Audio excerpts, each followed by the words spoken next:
A legislação ambiental da mineração no Brasil é de que data? A legislação mineral é quase centenária no Brasil, visto que o primeiro Código de Minas data de 1934, ou bem mais do que isso, se levarem em conta as normas esparsas existentes desde o século XIX. Ela emana na esfera federal, posto que compete privativamente à União legislar sobre jazidas, minas, outros recursos minerais e metalúrgica. O novo marco legal da mineração, ora em discussão no Congresso Nacional, objetiva substituir o atual Código da Mineração de 1967. O que aborda o Código de Mineração em relação à atividade poluidora? O licenciamento ambiental é exigido para empreendimentos e atividades utilizadoras de recursos ambientais, consideradas ou efetivamente potencialmente poluidoras, ou daqueles que sob qualquer forma possam causar degradação ambiental. Dessa forma, os empreendimentos e atividades que não se enquadrarem nessas normas estarão dispensados do licenciamento ambiental, que só será exigível para as atividades que causem impactos negativos ao meio ambiente. O Código regula os direitos sobre as massas individualizadas e substâncias minerais que fossem encontradas na superfície ou no interior da terra, formando os recursos minerais do país, o regime de seu aproveitamento e a fiscalização pelo governo federal da pesquisa, da lavra e de outros aspectos da indústria mineral. O aproveitamento das jazidas depende do alvará de autorização de pesquisa, ou direito geral do DNPM, e de correção de lavra, outorgada pelo Ministro do Estado de Minas e Energia. As penalidades das atividades poluidoras, advertência, multa e caducidade do título. A tragédia da Samarco e seus impactos ambientais. A tragédia da Samarco, ocorrida no ano passado, trouxe consequências profundas no meio ambiente. Um laudo técnico preliminar, elaborado pelo IBAMA em novembro do ano passado, descreveu os impactos ambientais decorrentes do desastre. 34 milhões de metros cúbicos desses rejeitos foram lançados no meio ambiente, e 16 milhões restantes continuam sendo carregados, aos poucos, para Jussante e em direção ao mar. Já no estado do Espírito Santo, portanto, pode-se dizer que o desastre continua em curso. Principalmente esse rejeito atingiu a barragem de Santarém, logo a Jusante, causando seu galgamento e forçando a passagem de uma onda de lama por 55 quilômetros no rio Gaulacho do norte até desaguar ao rio do Carmo. Nesses, os rejeitos percorrem outros 22 quilômetros até seu encontro com o rio Doce. Através do curso deste, foram carregados até a foz do Oceano Atlântico, chegando no município de Linhares, no estado do Espírito Santo, em 21 de 11 de 2015, totalizando 663,2 km de corpos hídricos diretamente impactados. Os impactos são mortes de trabalhadores da empresa e moradores das comunidades afetadas, sendo que algumas ainda estão desaparecidas, desalojamento da população, devastação de localidades e consequente degradação dos vínculos sociais das comunidades, destruição de estruturas públicas e privadas, edificações, pontes, ruas e muito mais.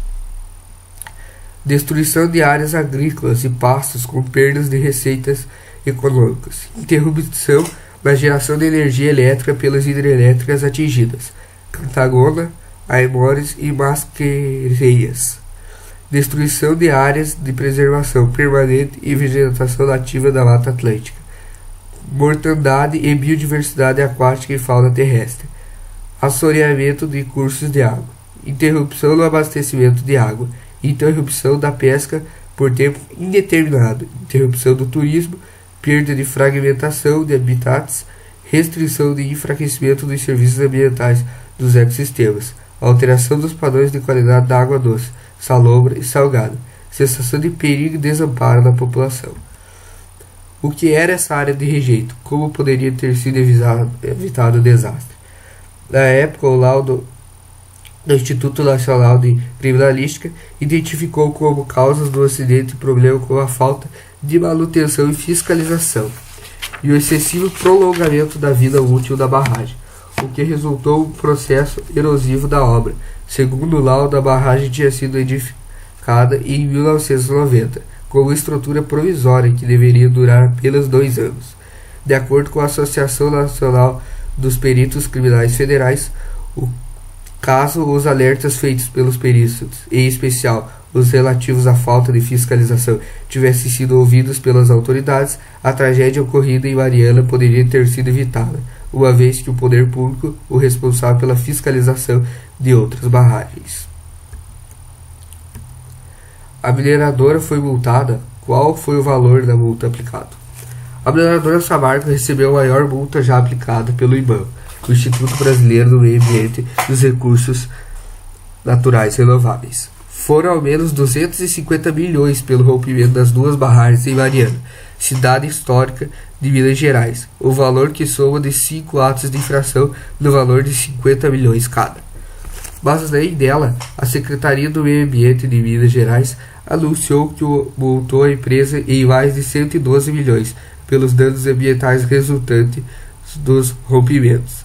A Samarco firmou com o Ministério Público de Minas Gerais e o Ministério Público Federal o acordo para ao menos 1 bilhão seja reservado para garantir medidas ditas emergenciais. O valor é considerado o mínimo que a mineradora deverá investir para reparar a tragédia. Neste pacote estão incluídas ações para diminuir os impactos e reparar ou compensá-los. Como esses recursos foram revertidos para recuperar a área poluída? Enquanto isso, a ação civil pública está sendo movida contra a mineradora pela Associação de Defesa dos Interesses Coletivos da Bahia, e que propôs a Samarco seja multada em 10 bilhões para reparar os danos ambientais causados ao Rio Doce. Bom, muito pouco foi feito para recuperar a área poluída, pois a mineradora Samarco, responsável pelo desastre da barragem de Fundão em Mariana em 5 de novembro de 2015, recorre de multas ambientais, que somam pelo menos 430 milhões. A empresa não pagou nenhuma delas, pois está recorrendo de todas essas notificações dentro do que possibilita a legislação. Além da tragédia ambiental, quais outros graves prejuízos sociais e econômicos que as cidades atingidas ainda sofrem? 1 ano depois do rompimento da barragem da Samarco, em Minas Gerais, as ilhas impactadas pelos desastres ainda sofrem com as marcas deixadas pela lama. As multas aplicadas por órgãos ambientais mineiros, capixabas e federais ainda não foram pagas. A economia de Anchieta, no sul do Espírito Santo, está prejudicada com a paralisação mineradora, e ainda restam muitas dúvidas sobre a água do Rio Doce. 1 ano depois, há mais de 17 mil ações contra a Samarco em Baixo Guandu, Linhares e Colatina se encontram suspensas para avaliação da Justiça. 1 ano depois, Anchieta estima a perda de 40 milhões em impostos sobre serviços de qualquer natureza até o fim do ano.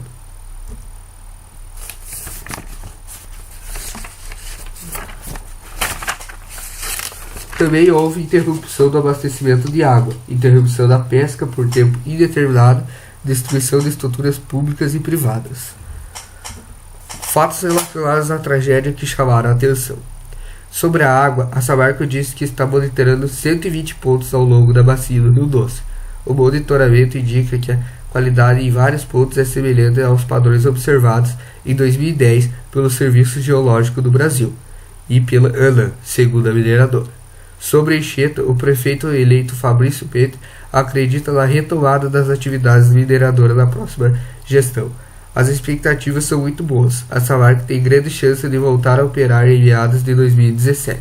O problema não é nem aqui e em Minas Gerais.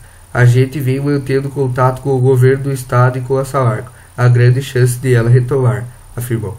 Sobre as multas, a Samarco afirmou que entende que há aspectos técnicos e jurídicos das decisões que precisam ser reavaliados e guarda a decisão administrativa das defesas já apresentadas. A doutoradora disse também que está exercendo seu direito legítimo e reafirma que está cumprindo com suas obrigações e compromissos assumidos com a sociedade.